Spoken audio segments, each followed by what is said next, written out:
Hey, and welcome back to Season 2, Episode 5 of the Leading Adam podcast. Today, Adam and I are joined by Leslie Pagel, founder of Purpose Project, and so excited to have you join us today so we can dive into finding one's own individual purpose and combating those fears and how that connects with organizational purpose. The Leading Adam podcast is hosted by me, Adam Binkerd. I've spent the last 10 years researching how a healthy human experience is the key to innovation in student retention and education. And now I'm taking to the mic to share what I've learned. Hear how I've defied the odds and transformed from a landscaper to a national expert in student success in less than 10 years. Not an educator? That's okay. Stay tuned for entertaining stories and practical takeaways about leading self, leading leaders, and leading culture. The Leading Adam podcast is co-hosted by Erika Crabtree, produced by Chris Spangle, and sponsored by 240 Solutions. Connect with us at 240solutions.com. And I hope you'll stay tuned because together we can change the world. Here we are. Here we are again. Episode 5, Season 2. Starting to lose track, which I think is a good sign. We're just in it. I don't know. Maybe I need more coffee. It's coffee o'clock. I am thinking, though, we're a third of the way, this episode, third of the way through Season 2, in our commitment to having guests. And I'm so enjoying our guests. Yeah, this has been super fun, and I'm excited for our episode today for a couple of reasons. One, we get to talk about purpose. Mm-hmm. Yeah. With the human experience, we talk a lot about having a shared purpose and how that's important. So today we're going to dive into that a little bit. But also, our guest today is someone that I forgot that I knew, and we just have met a long time ago, and actually discovered each other again. I recognized the background of her podcast matched ours. Uh-oh. So here we are with Leslie Pagel, founder of Purpose Project and fellow podcaster, host. Yeah, super excited to have you join us today to talk about purpose. I am really glad to be here. I have been looking forward to this for a long time, so it feels good to be here with you. Yeah, and I'm sorry you get to sit in the same chair that you do. That's okay. I like this chair. It's comfortable, right? It is. Kind of hugs, and it's nice. Well, great. Yeah, I'm super excited to have you with us. Talking about purpose, and before we really dive in, just super curious if you could tell us a little bit about who's Leslie, what led you to be this advocate for purpose and want to share that message out, and tell us a little bit how you got there. So Leslie is a woman of many interests, but I've boiled them down to 3. And I will tell you, I have been trying, there's an intersection of these 3 that I've been thinking a lot about lately. But I've spent my career in the world of experience management, working with mostly large organizations on their experience strategy. So how do they leverage the experiences that they create for their employees, their customers, their partners, their community as a competitive differentiator in the market? So I love that world. It's where I've spent my entire professional career doing. So I feel very fortunate to get paid to do work that I love. And then a little over probably 7 years ago, my second interest came into play, and that is conscious capitalism, which is it's an international movement that is focused on really doing business the right way, and that's all about being conscious and how we treat each other. And there's tenets of conscious capitalism which I won't get into, but it's more about the side of a world where people and purpose and profits live together. It's not for one over the other. Right. It's the collective for business. And then last year, purpose came into my life. And so that's the third circle that, again, I think these intersect, and there's something in the middle. That's me in the middle, Leslie. Yeah. And so purpose came about last year. For me, I was hitting a milestone birthday. I was turning 50, and I was asking myself questions like, have you done everything that you can to be the person that you feel you're supposed to be in this world? Mm-hmm. And I didn't like the answers to those questions that I was given, and I knew I needed to do something about it. And so at the approaching the age of 50, I decided I'm just going to go and I'm going to research this topic of purpose. I've always had this feeling inside that I'm meant to make a difference in this world, Yeah. but I didn't know how I was supposed to do that. And so I was just said, I'm just a really good friend of mine said, Leslie, you've got to stop fighting things. You've just got to let go and take action and move forward. Yeah. And so that's what I did. I was like, I'm just going to go figure it out. I'm going to do this thing. And next thing you know, it's called Purpose Project. It's a research study designed really to understand the topic of life's purpose and ultimately a vision of making purpose mainstream in our culture, where we raise our kids with a sense of purpose, help them to understand and go against social norms if they don't align with who they are in this world. And yeah, so that's me. That's Leslie.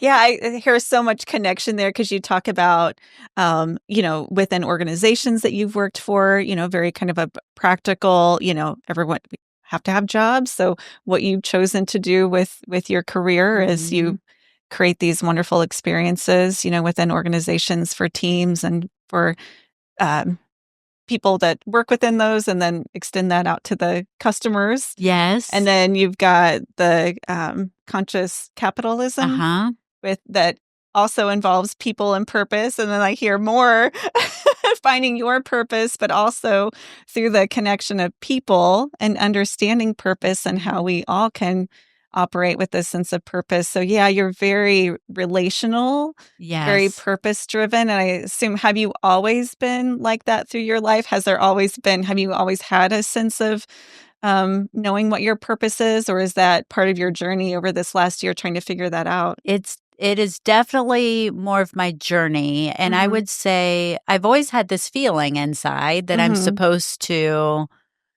make a difference in the world. That's what I would describe it as, but I never knew how. Yeah. One of the things that I've learned about purpose early on is that purpose changes in our life, and it really is about where you are right now. And so when I look back in my life, I became a worker contributing into the workforce. And so at that time, I probably felt like this is what I'm supposed to be doing. I'm supposed to be earning a wage, making a living, Then I had kids. And I'm sure if you would have asked Changes me everything. then, I would have said my purpose right now is to be a mom, to have a family.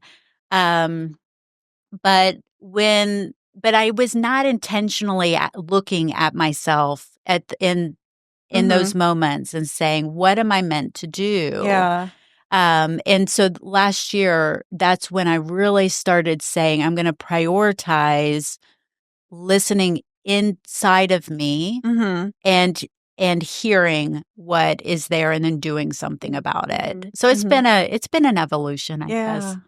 I've been kind of playing with this idea or thinking as I've been, listening to things related to purpose and thinking on that. I heard recently someone say that sometimes your purpose, when you think about your purpose, depending on that time in life, because purpose could evolve and does evolve, sometimes your purpose is to care for your family. And that's, and depending on your time of life, maybe that's what it is. But then also I think we all do have a greater purpose that we're called to. And I don't know if I'm curious if yours has, if there is a faith component, if you believe in that, or if Yeah, that's part I of it. believe, I would say I'm very spiritual. Mhm.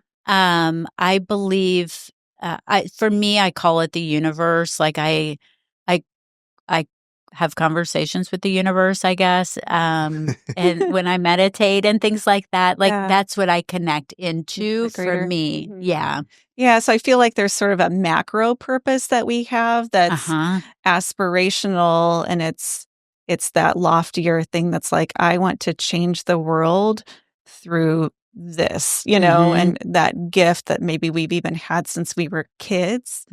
Um, and then also sort of at the micro level is, okay, my purpose on a day to day is I need to care for my family, Yeah. and I'm going to have that greater purpose. I don't know, do you think of, am I, based on what Mhm. you're kind of, Well, I think that's, what it comes does down that make to, and sense? you've been the one with this research and kind of digging into what is purpose, how do we elevate that?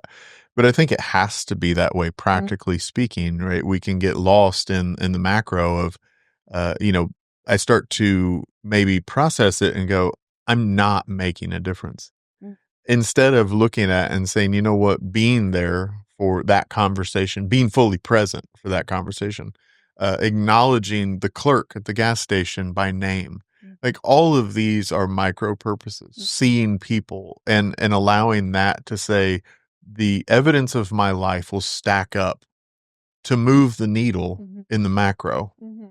But if we don't attend to the micro, Mhm. Then it gets we end lost. up, at a point going, I don't like the answer to the question I just Mhm. asked myself. And I want to circle back there and Yeah. say, first of all, the courage that it takes to look in the mirror Mm. and ask yourself a question, and even more so to answer it honestly and say, no, I haven't. Mm. And then I'd say it takes probably 3 times the courage then to do something about it. Yeah. And that really is incredible. Yeah. I appreciate you saying that because it's scary. Hmm. And one of the things that I'm learning about purpose is that fear stops us. Mm, Mm. Yeah. yeah. And it's hurting us as Mhm. humanity in a lot of ways because it keeps us from moving forward. And um, I've I have faced a lot of fear. I every day I'm like doing things that I'm scared of, Yeah. and I do it anyway. So I actually Geneva Shaw, she was on season 1, I think episode 4, but I'm not sure. Okay. And her big theme was you got to do it scared. Yeah. Just, Yeah. Dive in, do it Mhm. scared. So if you in your research, have you discovered that to be the reality for most? Is it that fear is a barrier to purpose? And if so, is there an essence of that fear that is consistent across the people that you've been talking to, or is it always different? So I would say so season 1 of the podcast and my research was very much focused on what can I learn from people with clarity in their purpose and they're actively pursuing it. Hmm. And what I came out of that with is what I to believe a definition of purpose Okay. is. Mhm. And my definition of purpose is that, and I'll get to the fear thing Sure, sure. through this. It is that it's an alignment between who we are and how we act. Hmm. And what is required is to really know a sense of self, right? Yeah. Because that's one side of the equation, who we are and what we do in this world. Mhm. And then there's the alignment between those two. And it's that alignment that is the fear piece of it. It's the action piece of it. Okay. So you might have clarity. Like you said it earlier, it takes 3 times more courage Yeah. to do the thing. And and that's where the fear comes into play is acting on the being that you are and showing up in this world. Yeah. And so I think fear looks different for a lot of people. I didn't really dig into the essence of fear. Sure.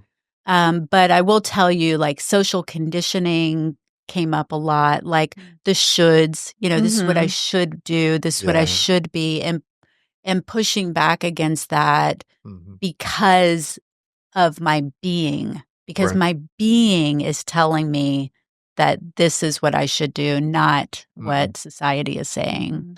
Well, I think I wanted to ask that question because I think in that, even though you didn't dig to that level, even what you're describing, Leslie, I think is the reality of the essence of the fear, which is self-oriented, right? And so even in this pursuit, and you defined purpose for our listeners so clearly, to me sounds a lot like authenticity, right? Right. When who I am aligns with how I live, how I present myself to the world consistently, then I am authentic.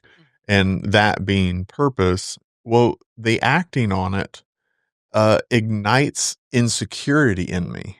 Because now all of a sudden I'm going to be my authentic self in what you're describing as purpose. When I step into my purpose, how many people are going to judge me and say, you can't do that, or you're not qualified for that? And I think there's value in that. What leading Adam is about is leading humanity. And we talk a lot about the human experience at work. One of those elements of the human experience is shared purpose, right? And so when use your definition, the alignment of who you are to how you live in an organizational context, shared purpose is the alignment of your authentic self to the execution of the mission and vision of an organization. In that, I think our leaders listening can take from that and recognize there's a barrier here, and it's fear. Yeah. And that fear becomes self-centered. It's about insecurities. It's about feelings of inadequacy. And that is why extra steps for shared purpose in an organization require us to understand the human experience. Absolutely. So I think you do hit that, and I think it's incredible. I'm wondering, I want to tap into the first Leslie that you Okay. mentioned. The experience. The experience, Leslie. I've said before, I'm just curious, and if you disagree with me, I actually might not love anything more than that. I love it when people have a dissenting view. But I've said very confidently and assertively that the human experience at work is the greatest competitive advantage an organization has today since the introduction of the smartphone. Yeah. I 100% believe that. And I'm curious your thoughts about Yes. my assertion. Yeah. So, I have historically always said, and I come more from the customer experience side, and I've been shifting my language over the past 3 years to more human experience. So when I say historically, I'm going to use the customer language. Sure. And we did research actually at Walker Information in 2013 on Customers 2020. And we found that the experience is going to be the greatest competitive advantage to any organization over product and price. Wow. And it's because the product, with the pace of innovation, you can't differentiate long on the product. I mean, look at ChatGPT. I mean, how quickly, and then price, no one wants to compete on price, And so it's about the experience as a way of creating the advantage. Yeah. So I believe it. I'm actually getting goosebumps as I'm saying this because I believe it in my soul, and I've seen it in working with companies that believe that. The thing that I'm wondering now, and I think these are all intersected: shared purpose, experience, authenticity. Sure. There's an intersection, but the thing that I've been wondering as I've been researching purpose is, to what extent does that enable the experience? And can that be the stake for competitive differentiation for an organization? Yeah. And I don't know the answer to that. Well, it's interesting. So let me respond to a little bit of our research Mm-hmm. and what we've been doing. And so when I say we, I of course am referring to 240 Solutions. We've been pressing into the human experience as defined by the fundamental needs of belonging, vulnerability, and shared purpose. Mm-hmm. We measure that in an organizational context. We also measure the traits and behaviors that contribute to that positively or negatively at the leadership level. Okay. So, in that, what I've discovered is that an organization that has um, a higher score in shared purpose cannot elevate the scores of vulnerability and belonging by increasing clarity about purpose. Okay. However, an organization that has high scores in belonging or vulnerability can elevate the scores of the other two by pouring into it more. So, to say that more simply, when an organization emphasizes the essence of organizational vulnerability, which is essentially psychological safety, Yeah. when they drive into that, it will elevate shared purpose and belonging. Yeah. But pouring into shared purpose will not elevate belonging and shared Right. vulnerability. That Does makes that make sense. sense? It does. And Yeah. so I don't know that that answers your question, but I think it does speak to the fundamental base of this, that purpose has its value in clarity and execution.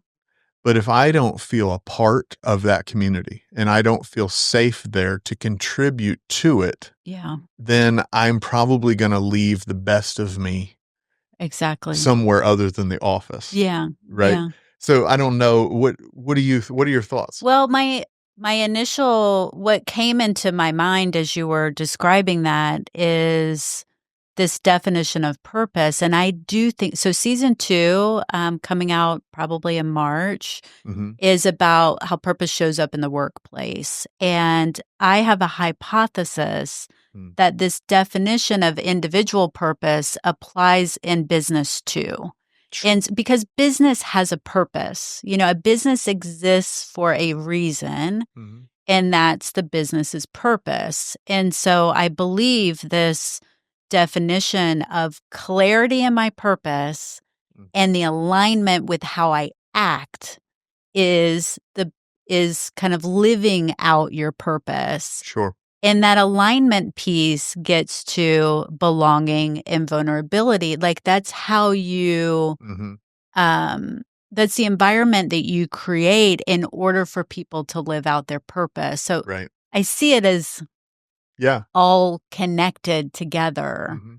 Yeah, I see definitely where you're saying, because the way you're defining purpose is that alignment. And Mhm. of course, as I'm talking about shared purpose, I'm talking about organizational shared purpose, which Mhm. is a different thing. And so I do think in that, when you cook it down to the personal level, the individual definition, it does then, I think, um, require of leaders in an organization to look at what they're doing in their organization differently. Yeah. So, what might they need to do differently if your hypothesis holds? Because I believe it will hold. Mhm. But what does that demand of a leader, do you Yeah. think? So, where I go to with that is what I've learned about individual purpose. And this is my hypothesis for business too, is that these same things that apply for us as individuals Mhm.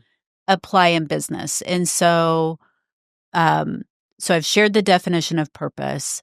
The thing that helps us live a life of purpose individually is connection. Mm, And there's 3 points of connection. There's connection to ourselves, there's connection to each other, and there's a connection to the environment, to the greater universe. sure. And those 3 things are innate in order to live a life of purpose. Well, I believe those 3 things have to exist in business too. And so when I think of how does a business connect to itself? Well, it has in our lives, it is things like meditation, journaling, letting your mind wander by going on a walk, and it's daily habits, Sure. right? So, what are the daily habits in a business that allow it to connect to itself. Mm-hmm. And I'll tell you, early on, I'm not done with season 2 recording yet, but I'm not hearing daily habits of looking in the mirror for a business. I'm hearing annual retreats, quarterly business reviews, but not like something that is really like it is in an individual's life. So I think there's an opportunity there Sure. for a business to say, how can each day we take a look in the mirror? Mm-hmm. And make sure that we're looking at who we are and how we're showing up for our employees, for our customers, for the community. Yeah. And then you take that to the other connections, connection to each other. How do we do that as individuals? Mm-hmm. Well, how is the organization doing that? And that's where you foster vulnerability, you foster belongingness is Right. in those intentional connections. And then the connection to the environment. How do we connect? Well, we go hiking, we look at the stars, Those practical ways that plays out. Yeah, um, in thinking through that, it makes me think that, the leadership team really has so much of a responsibility, and just knowing that, the work that 240 does, just pouring into leaders and how, that plays out, then contributes to the front, the staff, and trickles out to the Yes, customers, and absolutely. contributes to that whole experience. And just as you guys were talking, made me think of also like just how hiring practices and bringing people into an organization. I was curious, I feel like some people very naturally have a sense, like you strike me as a person who, very naturally has a sense and awareness that individual purpose can exist, right? And purpose is important, and even a company, an organization can have a purpose and collective shared purpose. And I know there are some individuals who are like, well, I don't get that, right? Someone who might be a little bit more on the logical side of the brain, right? We have people in our lives who are like that, who are like, I don't know, my purpose is to get up and go to work. I don't know what you're talking about. And so I'm curious how, just how, maybe even that plays out, like in a person who maybe doesn't have yet a sense or an understanding of their own individual purpose. That person still is going to work within an organization. And so how does that alignment, happen? What do you think? I'm just curious to get your thoughts Yeah. on how that.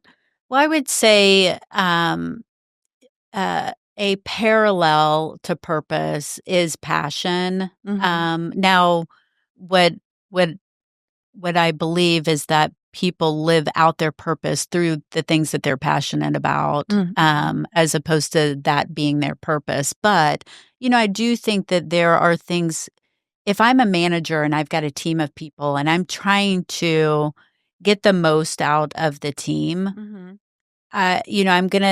I'm gonna want to know, what are the things that make you light up? Where's your energy source? And I'm not gonna ask it that way. Right. Right. But but I'm gonna try to understand them. Is it working in a team? Is it working individually? Is it working on certain things? Is it building? Is it maintaining? Mhm. These types of things that exist. And then, we don't get to do all that all the time in Sure. work, Right, right. but we should get to do those things more than Mhm. we should get an opportunity to do those things Yeah. in our job too.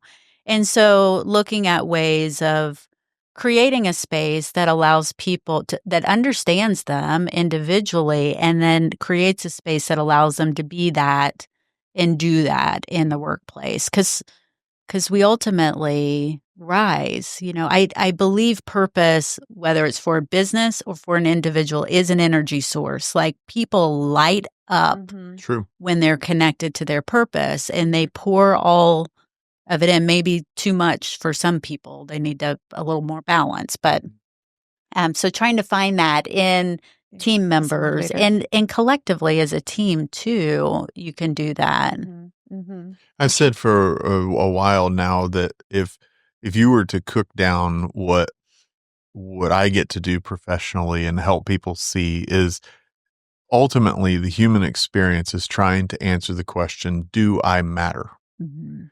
And what you just said, when people light up with purpose, It's because they're answering part of that question. And the part they're answering is what I do or what I'm doing matters. Mm-hmm. That's purpose, Mm-hmm. right? That's that bit. And then as you've been describing, investing in the person, finding out what brings them energy, what at the end of a day, when do they feel fulfilled?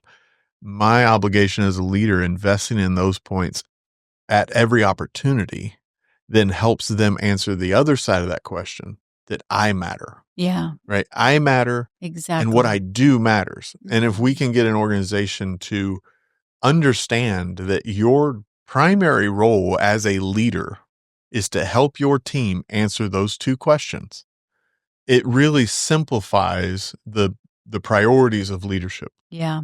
It doesn't make it easy. I don't mean it that way, but it does simplify. That is my conversation with them answering one of those two questions. Right. And I think that it becomes a powerful experience, I right? love To that. say, here's what I've got to help you see. Mhm. You matter and what you do matters, and help them answer it. Right. Yes. So let's talk about Purpose Project Okay. a little bit. This is now the intersect, right? Oh, it's the third Leslie, but it was Yes, the discovery it was the third. of the intersection of all three Leslies. You don't have a multiple personality disorder. Just to be clear. Just to be clear, for those listening. Not that I know of. Not that you know of. But yeah, we've got about 10 minutes here, and I think it would be great to land in the Purpose Project, in its simplest form. You have a podcast. Uh-huh. Is the Purpose Project, I'm sorry, it's not the Purpose Project. It's but sometimes it makes sense to put the in there. Yeah, it would feel weird if I didn't say the there. But is it a podcast? Is it more than that?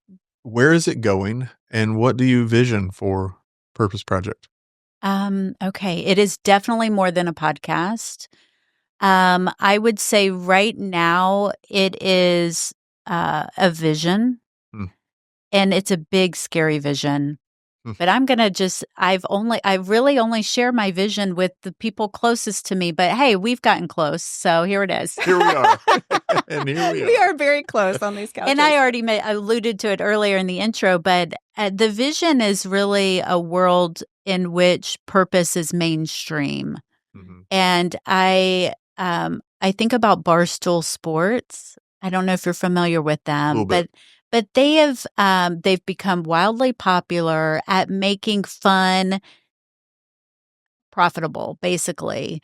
And so they put out a lot of content, and it's all around this essence of fun and games and things like that. And early on, I thought, you know what, Purpose could do the same thing. We could really create a movement around the topic of purpose. So that's the big scary thing. And to me, the vision is content. It's books, it's children's books, it's movies, it's TV shows, it's all the things, because that's how we have to make it in order to shift society. Yeah. A society that values purpose, that raises our kids to learn who they are. Yeah. And which, hearing you talk about that, I mean, just all of the issues that are so prevalent right now with mental health and, just our kids, battling with that, and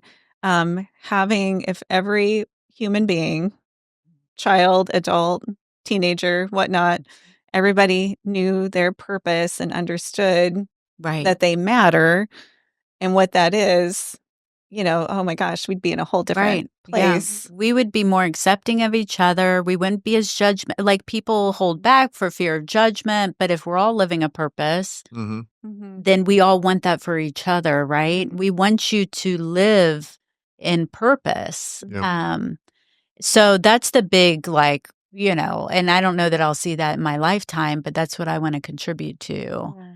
And so now it's all about, I'm focused on research, which is how I'm using the podcast. But this year, 2025, is a continuation of that, but also a year where I'm going to create my own discomfort.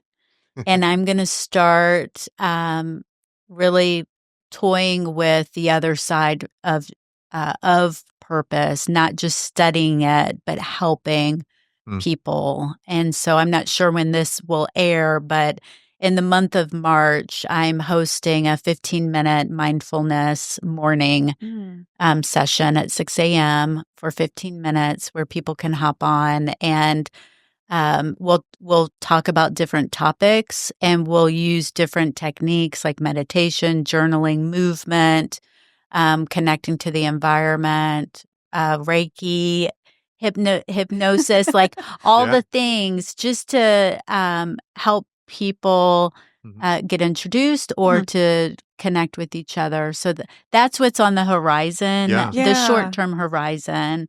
Also, I was curious, like, if someone for, a listener who might be struggling with, gosh, what is my purpose? Or, we hit the midlife, right? Like, how is that evolving? What is my purpose now? It might be different, like, based on what you've seen and all of those people that you've spoken with. What would you, say would be some steps, or if someone is trying to discover their purpose, what are some of those action steps, or how do they overcome that fear of like, oh my gosh, what if I do something wrong? Or So I would start, it's the word connection, and there's the three: connect to ourselves, to each other, to the environment. And you could start at any one of those, but the logical place is to really connect to yourself. And it's not going to be, and realize it's not going to be like I'm going to sit down one day and I'm going to journal and my purpose is going to find me, But it is really about having a daily habit of connection and action. You have to start doing to find it too. And you asked me earlier about my faith, and I do believe that when we start taking steps forward, doors open. And when we start fighting against things, things get hard, And so you've got to take some steps. Once when you're listening and you're tuning in to yourself, whether that's head, heart, gut, and acting on it, then you keep going. Yeah. I always would say action is the best reaction. So when you're in that phase where you feel stuck, you don't know what to do, like just taking steps forward towards something. And do you feel like a person, there's kind of a primer that needs to happen? And maybe even, I'm curious for even an organization, like that certain elements have to be in place before a person can really tap into that purpose, or, even in an organization. In an organization, I think the belonging and vulnerable, like the psychological or the is it psychological safety? Is that the language used? I think that's got to be in place for a person to do that in an organization. If you don't feel safe, then out the window. Yeah. Right. But you can still do that, for yourself at home and, connect into your purpose, your individual purpose, and ask, is this environment that I'm working in one that aligns? And it could be yes, because it gives me a paycheck that allows me to do all these things. And that's great. Well, I think back to your point as we conclude it's those three things. So you talk about environment. That is asking those questions of yourself. And perhaps your authentic self can't really align with the environment you find yourself in professionally. Right. Which means it takes a bit of courage to say, I'm going to reinvent myself. I'm going to look for a new organization. But that is a part of this. And I think too long we as employees in the United States at least, have said to our employers, you need to become this because I need X, Y, and Z. Right. And part of that's okay, right? Because if leaders emphasize the human experience, that part of it is their obligation. But part of it's the obligation of the employee Absolutely. that Yeah. I don't align here. Okay, well, let's go find somewhere else. Mhm. And that's Mhm. okay. Yeah. And making that okay is a part of this journey. Yes. And I would say, before I say thank you for your time, is you hit on something that you just have to do it. Mhm. And you know already from what you shared earlier is that you're going to encounter fear. It is going to be the first thing that tries to stop you. And I think one of those fears is, what if it doesn't work? What if I fail? And I just said to my daughter recently, who's in her career and doing her thing, and she had come up against an incident that didn't go the way she hoped it would. And my response was, great. You successfully identified what doesn't work. Right. And if we reframe our actions to say, I've got to figure out what doesn't work, Mhm. it repositions me, reframes the situation. And now I can go into it and go, it's not failure, it's learning. Yeah. And now I can adjust and try again. Exactly. And so, gosh, thank you for doing what you're doing, for having the courage Yeah. to pursue So purpose inspiring. Yeah. and to have an audacious vision. I love it. I love it. Go do it. I want to add just one point on Yes. the comment about we have a responsibility, because we do as individuals. We ask of the company and they have a responsibility, but we have one too. And Viktor Frankl, he's passed away, but he was a Holocaust survivor. He studied meaning.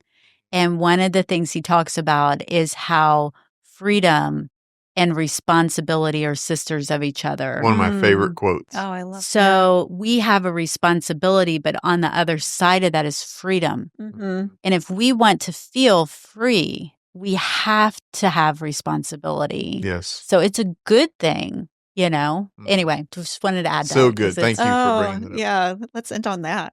Yeah, Good. let's end on that. Freedom. Leslie, thank you so much. This was fun and so inspiring. Thanks for joining us today. Thanks for having me, and thanks for what you're doing as well. Mhm. So, Yeah. yeah. Well, thank you for thinking Thanks of for- Leslie. This was great. You were right. It was a really good conversation. She's always right. Until next time. She's That's always right. right. That's right. I want that in a quote. All right. Episode 5 in the books. It's a wrap. Yay! Thanks for joining us here at the Leading Adam podcast. We hope you found inspiration and hope to see you again next time. Leave us a comment on YouTube, or if you have an idea for a future episode, let us know that too. You can connect with us at 240solutions.com. Thanks, and we hope to see you again next time.